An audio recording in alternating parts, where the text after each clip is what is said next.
নতুন দেশ গড়ার প্রত্যয়ে তারুণ্যের যাত্রা। চট্টগ্রাম মুন্সিগঞ্জে বৈষম্য বিরোধী ছাত্র আন্দোলনের প্রথম সমাবেশ। স্বৈরাচার যেন না ফেরে সজাগ থাকার আহ্বান। আমাদের দ্বিতীয় স্বাধীনতাকে পুঁজি করে আপনারা যদি ভেবে থাকেন যে আপনারা আবার দুর্নীতি শুরু করবেন, তাহলে ছাত্র নাগরিক আপনাদের বিস্তার উপড়ে ফেলবে। আমরা যে নতুন একটি রাজনৈতিক বন্দোবস্ত প্রত্যাশা করি, আমরা যে তরুণ প্রজন্মের হাতে আগামীর বাংলাদেশের নেতৃত্ব প্রত্যাশা করি, সেই নেতৃত্ব আমরা এই মুন্সিগঞ্জ থেকে দেখতে চাই। কেন্দ্রীয় শহীদ মিনারে ৫৫ সদস্যের জাতীয় নাগরিক কমিটির আত্মপ্রকাশ। দেশি বিদেশি যে সব চক্রান্তগুলো এখনো চলমান, সেই চক্রান্তগুলোর বিরুদ্ধে আমাদের প্রতিরোধ জারি থাকবে। কিছু রিফরমেশন এবং রিকনস্ট্রাকশনের কাজ রয়েছে, আমরা সেগুলোতে অতি দ্রুত কাজ শুরু করব। শিক্ষার্থীদের সঙ্গে প্রধান উপদেষ্টার মতবিনিময়, ষড়যন্ত্রের বিষয়ে সজাগ থাকার তাগিদ। যে স্বপ্নের জন্য যারা প্রাণ দিয়েছে সেই স্বপ্নকে আমরা বাস্তবায়ন করব, কিন্তু আমাদের প্রতিজ্ঞা রইল আমরা এটা করব। দেখছিলেন প্রধান শিরোনাম, রাতের সময়ের সঙ্গে আছি আমি তোহা খান তামিম। এবার অন্যান্য শীর্ষ সংবাদ। বাংলাদেশ পরিস্থিতি নিয়ে ভারতের সশস্ত্র বাহিনীকে প্রস্তুত থাকার নির্দেশনায় বিস্মিত ঢাকা, জানালেন পররাষ্ট্র উপদেষ্টা। দিল্লি না চাইলে হবে না জাতিসংঘে সাইডলাইন বৈঠক। আন্তর্জাতিক ট্রাইব্যুনাল পুনর্গঠন হলেই শেখ হাসিনার বিরুদ্ধে গ্রেফতারি পরোয়ানা, জানালেন চিফ প্রসিকিউটর। বন্দি বিনিময় চুক্তিতে চলবে ভারত থেকে ফেরানোর চেষ্টা। স্বৈরাচারের পতন হলেও থেমে নেই ষড়যন্ত্র, সাতক্ষীরায় সমাবেশে তারেক রহমান। নির্বাচনে লেভেল প্লেইং ফিল্ড নিশ্চিতে অন্তর্বর্তী সরকারের প্রতি আহ্বান বিএনপির। যুক্তরাষ্ট্র থেকে জিএসপি ফিরে পাওয়ার সবুজ সংকেত পেল বাংলাদেশ। রফতানি আয়ের তথ্যে গরমিল ঠেকাতে উদ্যোগ অন্তর্বর্তী সরকারের, জানালেন অর্থ ও বাণিজ্য উপদেষ্টা। এবং পাচারের অর্থ ফেরাতে হচ্ছে টাস্কফোর্স। আগের সরকারের ব্যাংক খাতের নীতিও পর্যালোচনা করা হবে। ব্রিফিংয়ে গভর্নর বললেন, এস আলমের সম্পত্তি কিনতে হবে নিজ দায়িত্বে।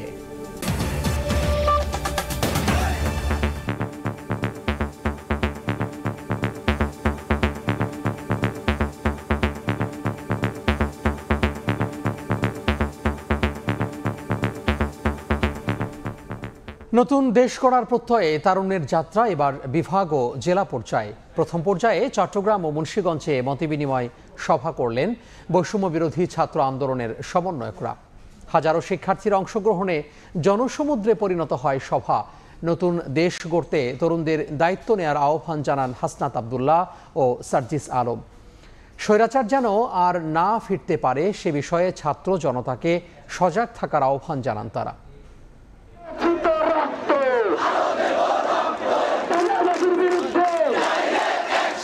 নতুন বাংলাদেশ গড়ার প্রত্যয়ে এবার তারুণ্যের যাত্রা। যে তারুণ্যের আহ্বানে উজ্জীবিত হয়ে ছাত্র জনতা একাট্টা হয় স্বৈরশাসক মুক্ত দেশে বৈষম্যহীনভাবে সদর্পে বেঁচে থাকার অঙ্গীকারে।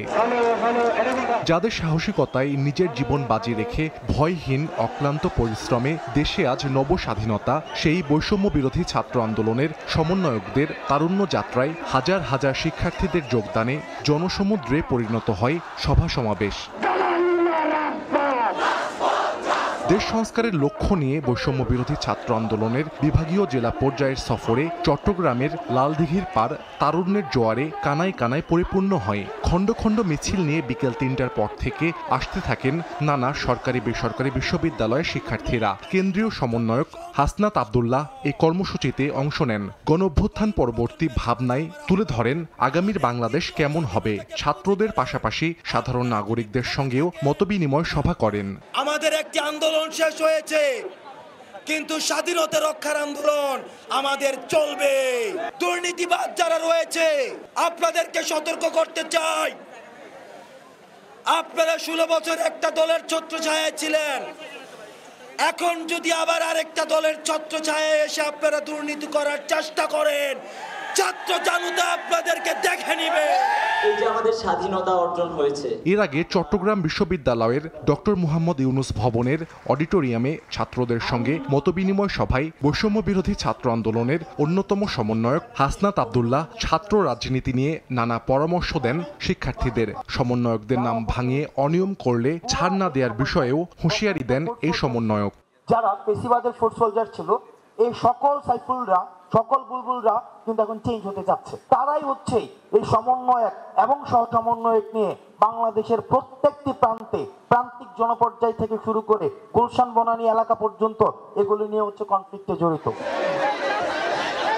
এদিকে একই কর্মসূচি নিয়ে মুন্সিগঞ্জে মতবিনিময় সভায় অংশ নেন আরেক অন্যতম সমন্বয়ক সার্জিস আলম। বিকেলে জেলায় কয়েক হাজার শিক্ষার্থী এক হয় হরগঙ্গা কলেজ মাঠে। যাদের রক্তের বিনিময়ে নতুন স্বাধীনতা অর্জন হয়েছে তাদের ভুলে গেলে চলবে না বলে জানান সার্জিস আলম। আর যেন বাংলাদেশে কোনো স্বৈরাচারী শাসকের জন্ম না হয় সে বিষয়েও খেয়াল রাখার জন্য শিক্ষার্থীদের আহ্বান জানান তিনি। আপনারা যদি ঐক্যবদ্ধ থাকেন তাহলে এই বাংলাদেশে আর এমন কেউ নেই যারা এই ফ্যাসিবাদী ব্যবস্থাটির প্রবর্তন ঘটাতে পারে। আমরা যে নতুন একটি রাজনৈতিক বন্দোবস্ত প্রত্যাশা করি, আমরা যে তরুণ প্রজন্মের হাতে আগামীর বাংলাদেশের নেতৃত্ব প্রত্যাশা করি, সেই নেতৃত্ব আমরা এই মুন্সিগঞ্জ থেকে দেখতে চাই। এর আগে ছাত্র প্রতিনিধি আন্দোলনের শহীদ পরিবারের সদস্য ও আহতদের সঙ্গে কথা বলে পাশে থাকার ঘোষণা দেন এই সমন্বয়ক। পরে প্রশাসন ও রাজনৈতিক ব্যক্তিদের সঙ্গে মতবিনিময় করেন সার্জিস। একই সঙ্গে আহতদের সুচিকিৎসার বিষয়েও খোঁজ খবর নেন। এটা আমরা সরকার হয়তো ফিল করতেছি না, মনে করতেছি যে রাস্তায় তো সবকিছু রাস্তার না। সাহাল আব্দুল্লাহ আলভি, সময় সংবাদ। ছাত্র জনতার অভ্যুত্থানে সংহতি ও ফ্যাসিবাদ প্রতিরোধের চেতনায় গঠন হলো জাতীয় নাগরিক কমিটি। বিকেলে কেন্দ্রীয় শহীদ মিনারে ৫৫ সদস্যের কমিটি ঘোষণা দেওয়া হয়।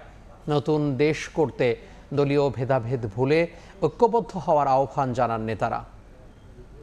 জনগণের বৈষম্য বিরোধী ছাত্র আন্দোলন থেকে গণ অভ্যুত্থানে শেখ হাসিনার পতনের মাধ্যমে নতুন এক বাংলাদেশের অভ্যুদয় হয়। এই আন্দোলনের অঙ্গীকার সামনে রেখে ফ্যাসিবাদকে প্রতিরোধ করার মূল মন্ত্র নিয়ে জাতীয় নাগরিক কমিটি ঘোষণা হলো রোববার। কেন্দ্রীয় শহীদ মিনারে আত্মপ্রকাশের সময় নতুন এই সমাবেশকে মোর্চা বা দল নয় বরং রাজনৈতিক বন্দোবস্ত হিসেবে অভিহিত করা হয়। পুনর্গঠন করতে আমরা চাই। শুরুতেই শহীদ পরিবারের বক্তব্যে জাতীয় নাগরিক কমিটির আহ্বায়ক হিসেবে মোহাম্মদ নাসিরউদ্দিন পাটোয়ারি, সদস্য সচিব হিসেবে আক্তার হোসেন এবং কমিটির মুখপাত্র হিসেবে সামান্তা শারমিনের নাম ঘোষণা করা হয়। আমার ভাই সহ যত শহীদ হয়েছে, যত ছাত্র এবং জনতা শহীদ হয়েছে, ওরা যে বাংলাদেশের স্বপ্ন থেকে শহীদ হয়েছে, ওরা তো শহীদ হয়েই গেল, সেই বাংলাদেশ তো পড়ে আছে। পরে একে একে জাতীয় নাগরিক কমিটির ৫৫ সদস্যকে পরিচয় করিয়ে দেন আহ্বায়ক। বক্তব্যে বলেন, ব্যক্তি বা দলীয় এজেন্ডাকে সামনে রেখে নয়, বাংলাদেশকে সামনে রেখে এই প্ল্যাটফর্ম গঠিত হয়েছে। দলীয় ভেদাভেদ ভুলে সবাইকে এক হওয়ার আহ্বান জানান তিনি। বাংলাদেশ প্রশ্নে কাউকে কোনো হেলাফেলা করতে দেওয়া হবে না। বাংলাদেশ প্রশ্নে ছাত্র এবং নাগরিক যারা তরুণ রয়েছেন সমাজে সকলকে অংশগ্রহণ নিয়ে আমরা বাংলাদেশের জন্য যে কোনো সময়ের জন্য মৃত্যু হোক, শহীদ হোক, যে কোনো জন্য প্রস্তুত। প্রত্যেকটি জেলা ও উপজেলায় কমিটি দেয়া হবে বলে জানান সদস্য সচিব আক্তার হোসেন। আমরা বাংলাদেশের তরুণ, যুবক, ছাত্র সকল জনতা মিলে নতুন যে বাংলাদেশ, ফ্যাসিবাদী ব্যবস্থার বিলোপ এবং নতুন রাজনৈতিক বন্দোবস্ত, এই দুটো বিষয়কে আমরা শতভাগ সফল করে নিয়ে আসতে চাই। ৮ আগস্ট গঠিত অন্তর্বর্তী সরকারকে সমর্থন দেওয়ার পাশাপাশি তাদের জবাবদিহিতার আওতায় আনার কথাও জানান মুখপাত্র। গণহত্যাকারীদের যথাযথ বিচার, রাষ্ট্রীয় প্রতিষ্ঠানের পুনর্গঠন, জনস্বার্থের প্রতি সংবেদনশীল নীতি নির্ধারণ নতুন রাজনৈতিক বন্দোবস্তের পূর্বশর্ত। আওয়ামী লীগ প্রশ্নে জাতীয় নাগরিক কমিটি জানায়, ১৬ বছর ধরে রাষ্ট্র পরিচালনায় থাকায় বিভিন্ন সেক্টরে এখনও স্বৈরাচারী ধারা রয়ে গেছে। তার সংস্কার করাই এখন প্রধান কাজ, পরে পুনর্বাসনের ব্যবস্থা করা হবে। বাংলাদেশের পুনর্গঠনে আমাদের তাজওয়ার মাহমুদ, সময় সংবাদ, ঢাকা। নতুন দেশ গড়ার স্বপ্নে যারা প্রাণ দিয়েছেন সেই স্বপ্ন থেকে বিচ্যুত হওয়ার কোনো সুযোগ নেই বলে জানালেন প্রধান উপদেষ্টা ডক্টর মোহাম্মদ ইউনুস। স্বপ্ন বাস্তবায়নের প্রতিজ্ঞায় অনড় থাকার প্রত্যয় জানান তিনি। সকালে বৈষম্য বিরোধী ছাত্র আন্দোলনের সমন্বয়ক সহ শিক্ষার্থীদের সঙ্গে মতবিনিময় করেন ডক্টর ইউনুস। সব ষড়যন্ত্রের বিষয়ে শিক্ষার্থী সহ সবাইকে সতর্ক থাকার আহ্বান প্রধান উপদেষ্টার। ছাত্র জনতার প্রবল আন্দোলনে আওয়ামী লীগ সরকার পতনের পর গেল মাসে গঠন করা অন্তর্বর্তীকালীন সরকার পার করল ১ মাস। শিক্ষার্থীদের যে দাবির প্রতিবাদে নতুন পথে চলছে দেশ, ঐতিহাসিক সেই আন্দোলন সমন্বয়কদের নিজ কার্যালয়ে ডেকে নিলেন অন্তর্বর্তী সরকার প্রধান ডক্টর মোহাম্মদ ইউনূস। রোববার বেলা 11:30 থেকে 2 ঘণ্টা ধরে চলে এই মতবিনিময় সভা। প্রধান উপদেষ্টা সহ এই বৈঠকে উপস্থিত ছিলেন উপদেষ্টা পরিষদের বেশ কজন সদস্য।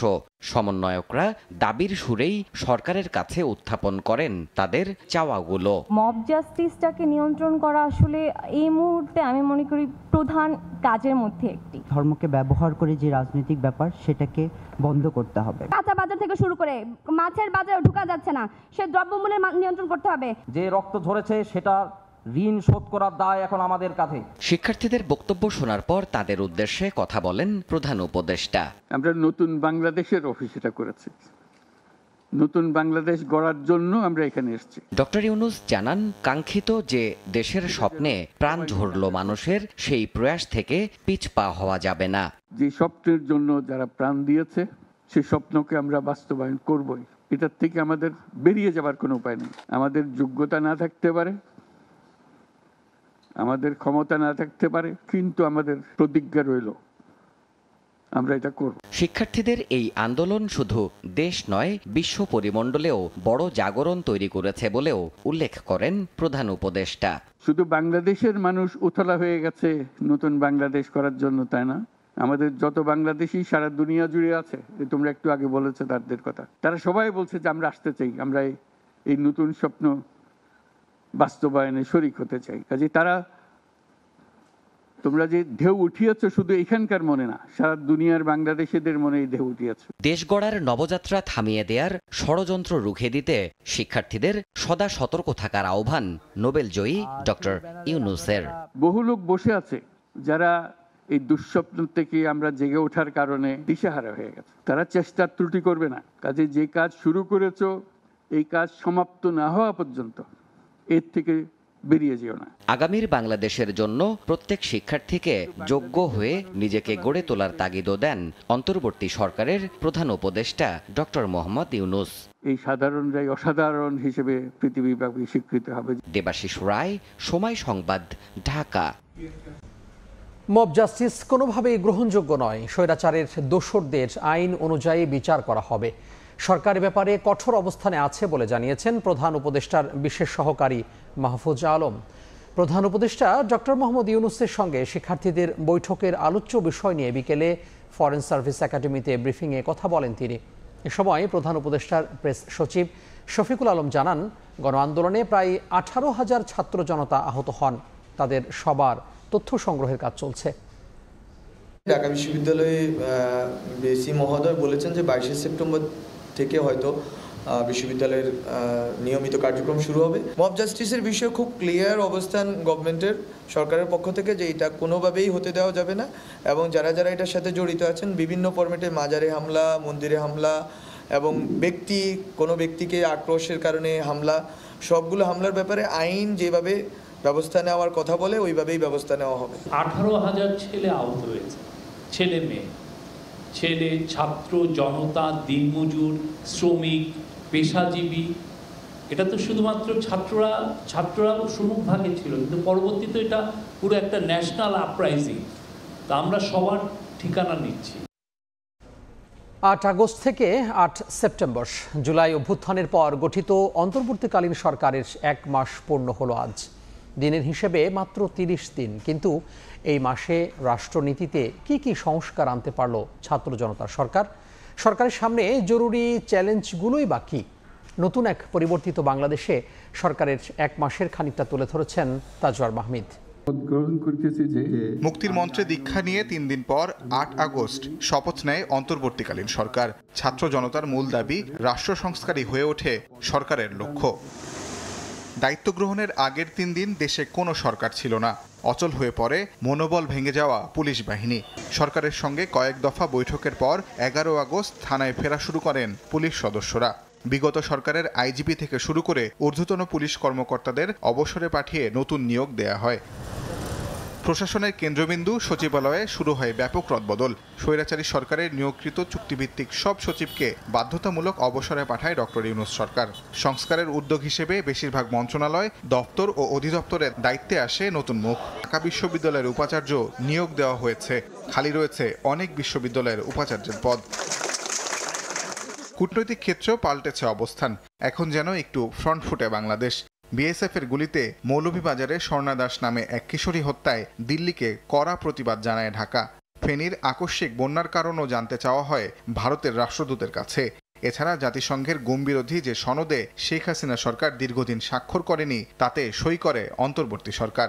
আর জুলাই আন্দোলনের সময় বিক্ষোভ করে আরব আমিরাতে সাজাপ্রাপ্ত 57 জন বাংলাদেশিকে মুক্তির বিষয়ে দেশটির প্রেসিডেন্টের সঙ্গে কথা বলে ক্ষমার ব্যবস্থা করেছেন প্রধান উপদেষ্টা। অর্থনীতিকে স্থিতিশীল রাখা নতুন সরকারের অন্যতম চ্যালেঞ্জ।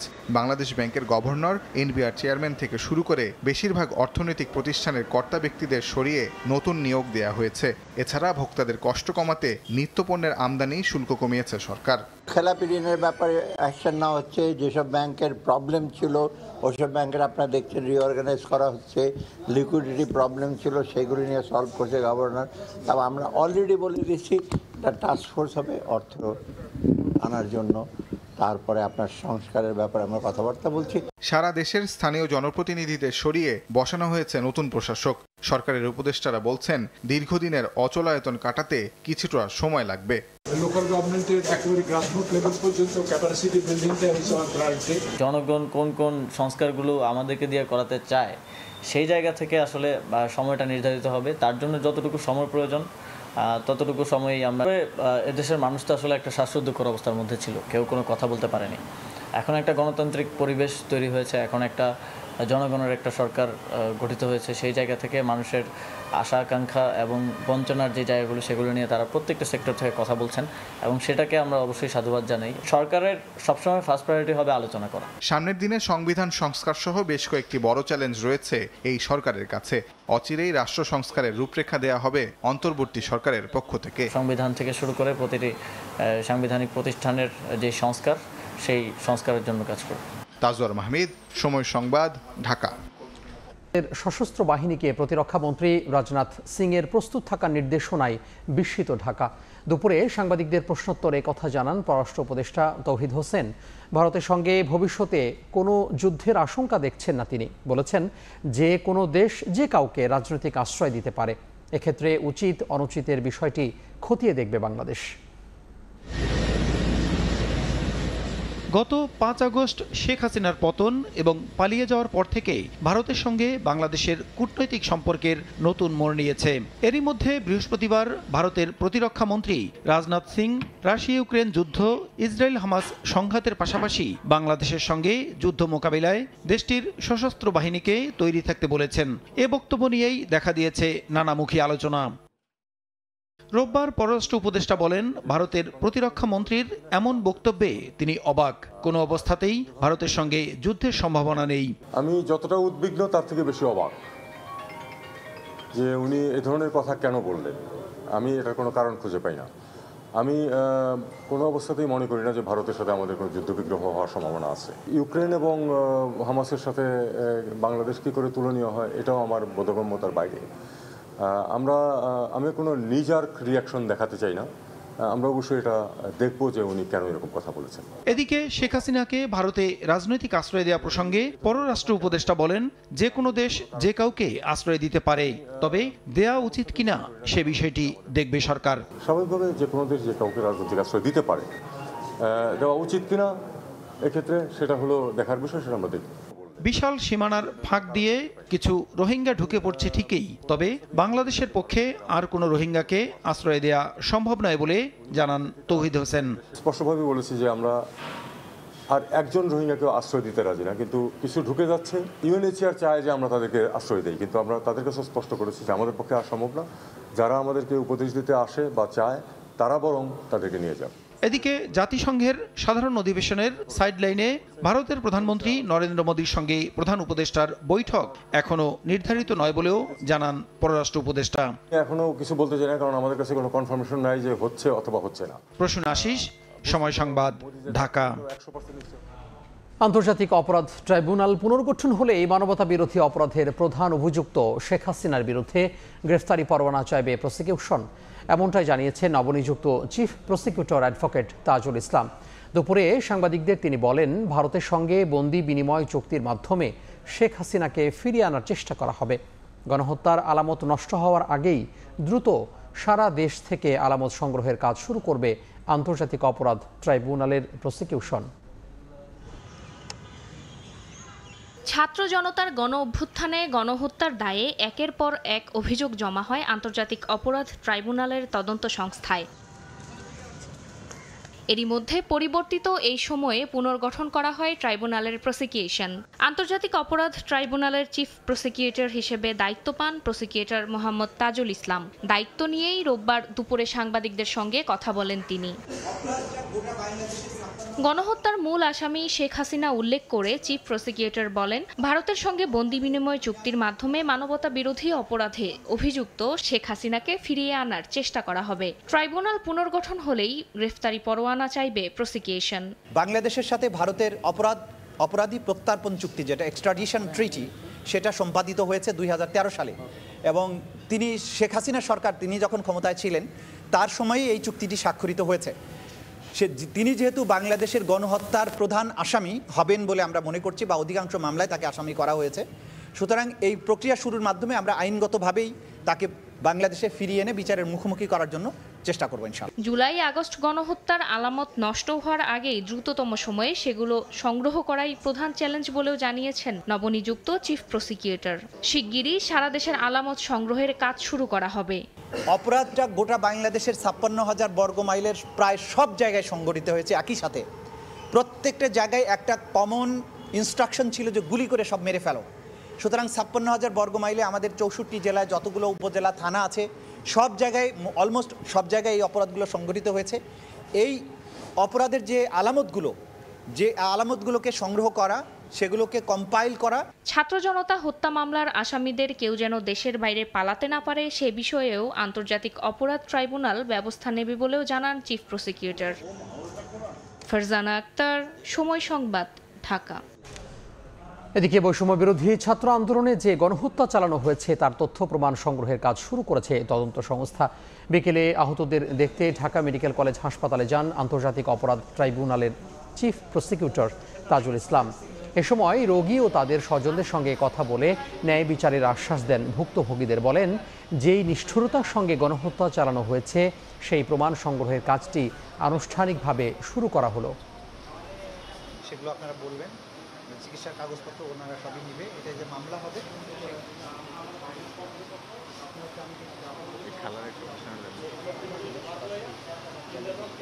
গণহত্যার সব পক্ষে যত তথ্য প্রমাণ আছে এগুলোকে সংরক্ষণ করা, প্রিজার্ভ করা, এগুলো কালেকশন করে একসাথে করে মামলার উপযুক্ত করা, সেই কাজটা আমরা আজকে আনুষ্ঠানিকভাবে শুরু করলাম। একটা রাষ্ট্রের বাহিনী এরকম ছোট বাচ্চা, নিরস্ত্র মানুষ, সিভিলিয়ানদের উপরে একটা বৈষম্য বিরোধী আন্দোলনের মধ্যে এইভাবে গুলি করে মানুষ মারতে পারে, এটা না দেখলে, চোখে না দেখলে বিশ্বাস করা মুশকিল। একটা সুষ্ঠু এবং সুন্দর বিচার আমরা করতে পারি সেই ব্যাপারে জনগণ যেভাবে দেশটাকে নতুন করে স্বাধীন করার জন্য এগিয়ে এসেছেন, এই একই জনগণকে আমরা অনুরোধ করছি, তথ্য প্রমাণ দিয়ে আমাদের সাহায্য করুন। ছাত্র জনতার আন্দোলনে স্বৈরাচারের পতন হলেও থেমে নেই ষড়যন্ত্র। সবাইকে ঐক্যবদ্ধভাবে মোকাবিলার আহ্বান বিএনপির ভারপ্রাপ্ত চেয়ারম্যান তারেক রহমানের। জনগণকে সঙ্গে নিয়ে গণতন্ত্র পুনরুদ্ধার করার ঘোষণাও দেন তিনি। সাতক্ষীরার কলারোয়ায় দলের সমাবেশে ভার্চুয়ালি যোগ দিয়ে প্রধান অতিথির বক্তব্যে একথা বলেন তারেক রহমান।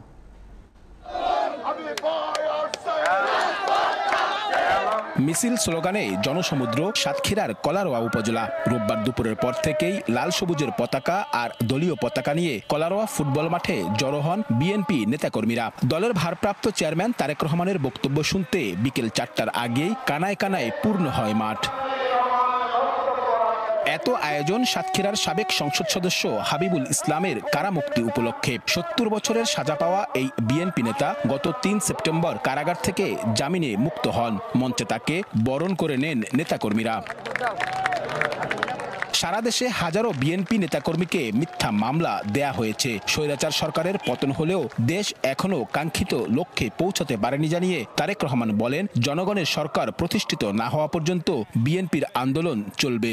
সকল ষড়যন্ত্রের বিষ ধাত ভেঙে দিয়ে যে কোনো মূল্যে আমরা বাংলাদেশ জাতীয়তাবাদী দল জনগণকে সাথে নিয়ে এই দেশের মানুষের হারিয়ে যাওয়া গণতন্ত্রকে পুনরুদ্ধার করব। যতক্ষণ পর্যন্ত সেই গণতন্ত্র পুনরুদ্ধার না হবে আমাদের আন্দোলন অব্যাহত থাকবে। স্বৈরাচারের পতন হলেও থেমে নেই ষড়যন্ত্র। সবাইকে ঐক্যবদ্ধভাবে মোকাবেলার আহ্বান জানিয়েছেন বিএনপির ভারপ্রাপ্ত চেয়ারম্যান তারেক রহমান।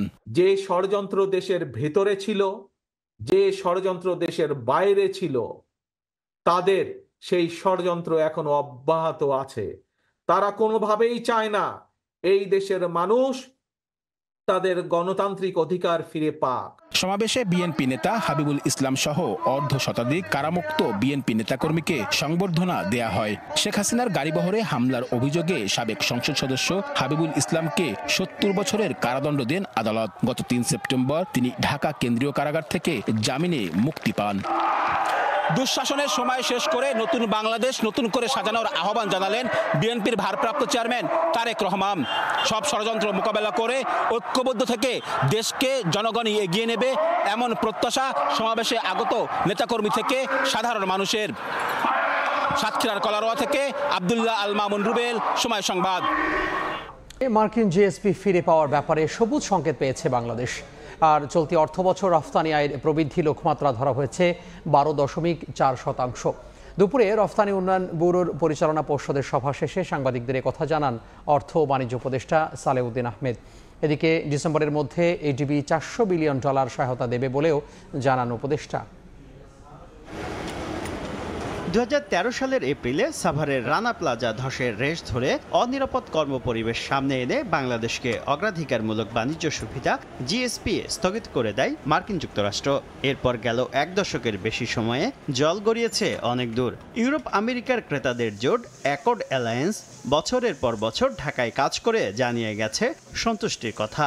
এবার বাংলাদেশকে জিএসপি সুবিধা ফিরিয়ে দিতে মার্কিন প্রশাসনও সবুজ সংকেত দিয়েছে বলে জানালেন অর্থ ও বাণিজ্য উপদেষ্টা। রোববার দুপুরে রপ্তানি উন্নয়ন ব্যুরোর 146তম এবং বাংলাদেশ ফরেন ট্রেড ইনস্টিটিউটের 59তম পরিচালনা পর্ষদ সভা শেষে সাংবাদিকদের একথা জানান তিনি। জিএসপি সুবিধা তো অলরেডি তাদেরকে বলা হয়েছে দেওয়ার জন্য, ওদের কিছু কন্ডিশন আছে, আমরা ফার্দার করব। আমরা আশা করি তাদেরকে বলা হয়েছে আমেরিকা মানে আমাদের প্রতি ইতিবাচক দৃষ্টি আছে সব দিক দিয়ে। পরে সচিবালয়ে অর্থ ও বাণিজ্য উপদেষ্টার সঙ্গে বৈঠক করেন জাইকা, এডিবির প্রতিনিধি এবং অস্ট্রেলিয়ান হাই কমিশনার। বৈঠক শেষে উপদেষ্টা জানান বাংলাদেশকে ফান্ড দেওয়ার ব্যাপারে ইতিবাচক সাড়া দিয়েছে জাইকা, এডিবি ও অস্ট্রেলিয়া। বাজেট সহায়তা হিসেবে ডিসেম্বরে $400 মিলিয়ন দিচ্ছে এডিবি। এছাড়াও দুর্যোগ ব্যবস্থাপনায় সহযোগিতার আশ্বাস দিয়েছে জাইকা। আর অস্ট্রেলিয়া আগ্রহী আঞ্চলিক বাণিজ্যে। উপদেষ্টা জানান অস্ট্রেলিয়া আসলে আসিয়ানে অন্তর্ভুক্ত হতে পারবে বাংলাদেশ। শুভ খান, সময় সংবাদ, ঢাকা। রাতের সময় আরও থাকছে জাতিগত সহিংসতায় উত্তপ্ত মণিপুরে এবার ড্রোন ও রকেট হামলা, নিহত বেড়ে 6, অস্ত্রাগার লুটের চেষ্টা, দুশ্চিন্তায় বিজেপি সরকার, মুখ্যমন্ত্রীর জরুরি বৈঠক। ওয়ার্ল্ড ক্লাস টেকনোলজি দ্বারা তৈরি এক্সপার্ট ওয়াটার পাম্প, পানির সমস্যায় এক্সপার্ট সমাধান। পাচারের অর্থ ফেরাতে খুব শিগগিরই টাস্কফোর্স গঠন হবে। বিগত সরকারের ব্যাংক খাতের নীতিও পর্যালোচনা করা হবে। বাংলাদেশ ব্যাংকে সংবাদ সম্মেলনে একথা জানিয়েছেন governor Ahsan H Mansur. Banking খাতের বাইরে নেয়া 70,000 কোটি টাকার মধ্যে 30,000 কোটি ফেরানো হয়েছে বলেও জানিয়েছেন তিনি। এস আলমের সম্পত্তি নিজ দায়িত্বে কিনতে হবে বলেও সতর্ক করেন গভর্নর। সরকার পতনের পর আরও দৃশ্যমান হয় ব্যাংক খাতের নড়বড়ে অবস্থা। ধুঁকতে থাকা এ খাতকে স্থিতিশীল করতে নানা সংস্কারের পথে হাঁটছে কেন্দ্রীয় ব্যাংক। তারই ধারাবাহিকতায় বিগত সরকারের আমলে ব্যাংক খাতে নেয়া নানা নীতি পর্যালোচনার কথা জানিয়েছেন বাংলাদেশ ব্যাংকের গভর্নর আহসান এইচ মনসুর। আভাস দেন ব্যাংকিং কোম্পানি আইন পরিবর্তনের। অবশ্যই ব্যাংকিং কোম্পানি অ্যাক্টকে মডিফাই করতে হবে। আমরা ওই পলিসিগুলোকে রিভিউ করব। ওই পলিসি হয়তো দেখা গেল যে শুধুমাত্র 10টা লোকের জন্য স্বার্থ সার্ভ করছে, সেক্ষেত্রে আমরা পলিসি ক্যান্সেল করে দেবো। রোববার কেন্দ্রীয় ব্যাংকের সংবাদ সম্মেলনে গভর্নর জানান, আগের সরকারের সময় 70,000 কোটি টাকা ব্যাংকিং খাতের বাইরে চলে যাওয়ায় তারল্য সংকট তৈরি হয়েছিল। এরই মধ্যে অন্তর্বর্তী সরকার 30,000 কোটি টাকা ফেরানোয় সংকট কাটতে শুরু করেছে। প্রায় 70,000 কোটি টাকার মতো ব্যাংকিং খাতের বাইরে চলে গেছিল, যে কারণে লিকুইডিটি শর্টেজটা বাজারে ছিল। এটার 30,000-এর মতো ফেরত চলে এসেছে ব্যাংকিং খাতে।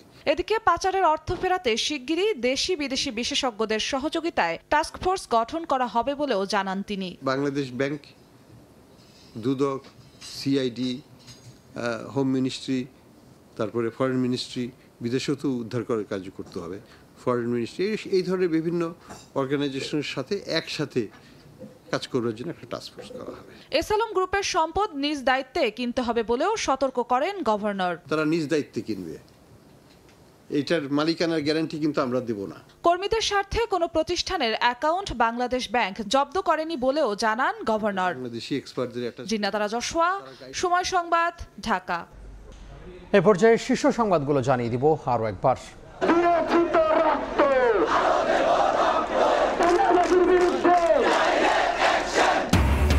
নতুন দেশ গড়তে তারুণ্যের যাত্রা, ঢাকার বাইরে বৈষম্য বিরোধী ছাত্র আন্দোলনের সমাবেশ, স্বৈরাচার যেন না ফেরে সজাগ থাকার আহ্বান, জাতীয় নাগরিক কমিটির আত্মপ্রকাশ।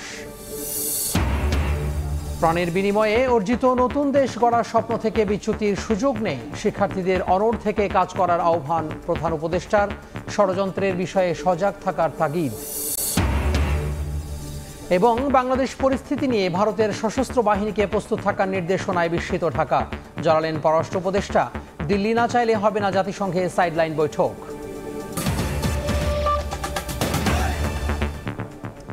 এই ছিল রাতের সময়, সঙ্গে থাকুন সময়ের।